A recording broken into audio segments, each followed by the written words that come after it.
He's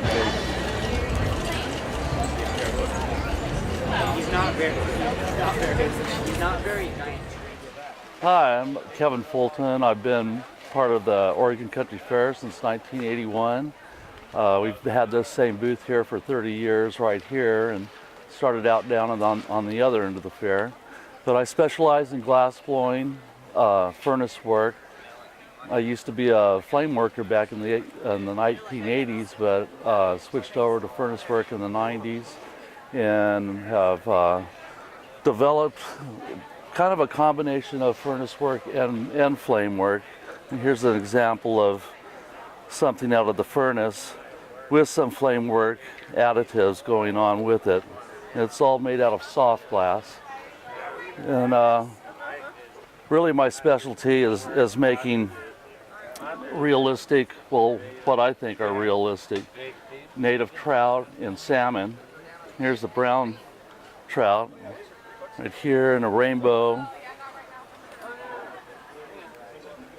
I've always been interested in making aquatic things out of glass because the glass just lends itself so well to the liquid fluidity of the ocean and aquatic type things. Here's what I call a Barnacle Paperweight, where I start off with a gather, and then my wife Belinda is my assistant, and she brings me over a rod of molten glass that has that she had stuck in an optic mold and got stripes on it, and I cut them into Tootsie Rolls and stick them onto the center layer of glass, and then poke each one with an ice pick to get those little bubbles in the whole thing coming together as a central point. And then after I've done that, I gather clear glass on top of it all to give it that magnifying effect. All of those little guys inside of there are actually really tiny, but the glass has magnified them to look like they're pretty big.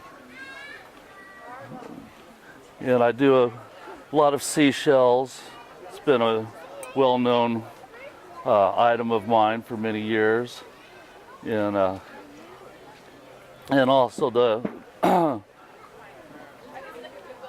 of famous for my face type pieces, where I make I used to make life-size busts with hats on them that I sold out here, but kind of ran out of room for bringing them out, and so I've got smaller pieces out here now.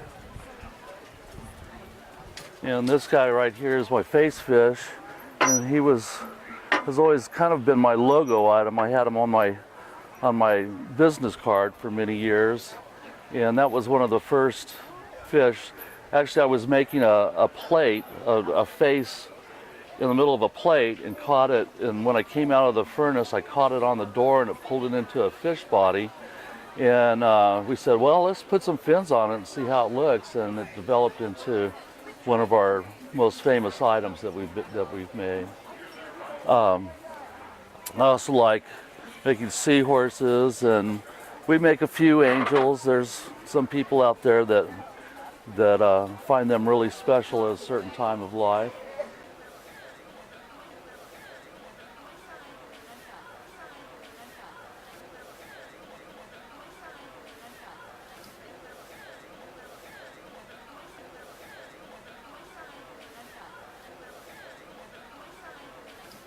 So if you make it out to the fair, come and see us. We're between the Gypsy stage and the Energy Park, and at booth 85. I share my booth with Richard Bloom, who makes obsidian wind chimes, and so look for us, and it'll be great.